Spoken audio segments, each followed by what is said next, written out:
Raise and shorten back seam collar less than 3/8 of an inch. This happens when you see a slight wrinkle below the collar. The back seam is shortened by lowering the collar. However, the collar should not be lowered more than 3/8 of an inch. On the right side and on the inside lining, mark with chalk the amount needed for lowering the collar at the center back seams, measuring from under the collar's finished edge. Mark horizontally approximately 1 inch on each side of the center back seam. Now flip over the jacket. On the inside lining, mark with chalk the amount needed for lowering the collar at the center back seams.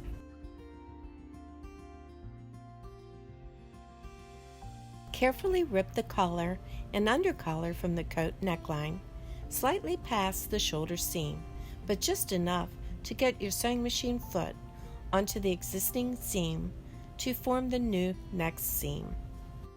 Carefully remove the shoulder buttons, neck tag, and loop. Make sure you mark the placement of the tag and loop so you will know where to properly place them before attaching the collar onto the next seams. Blend the chalk line from each side of the marks, tapering towards the shoulder seams, shaped almost like a horizontal crescent moon. Make sure your new sew line does not create a point at the center back seam.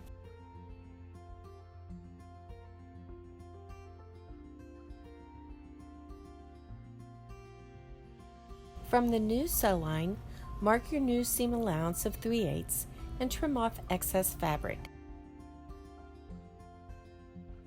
Tack label and loop back in place.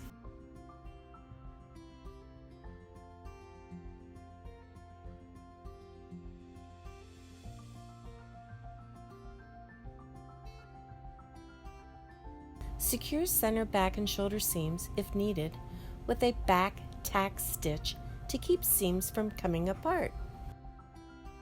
On lining side, pin or base collar to new marked seam.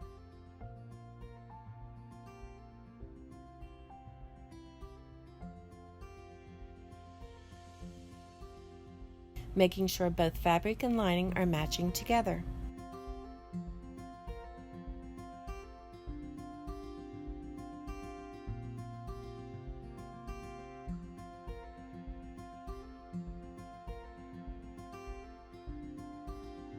Make sure nothing is puckering around the collar. Sew collar in place following the new chalked lines.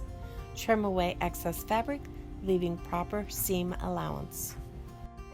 Pin or baste under collar to coat, which should fall about 1/8 inch lower than collar seam. Hand sew with a vertical fell hemming stitch using wax silk thread. The fell stitch should catch the top collar seam margin to secure the lining to the next seam.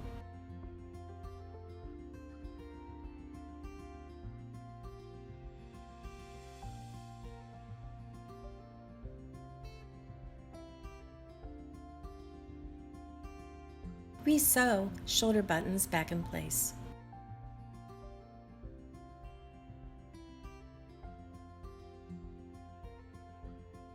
Place the coat around the curved surface, a tailor's hem if available, to give the collar a final press. Steam press to mold the collar back into shape.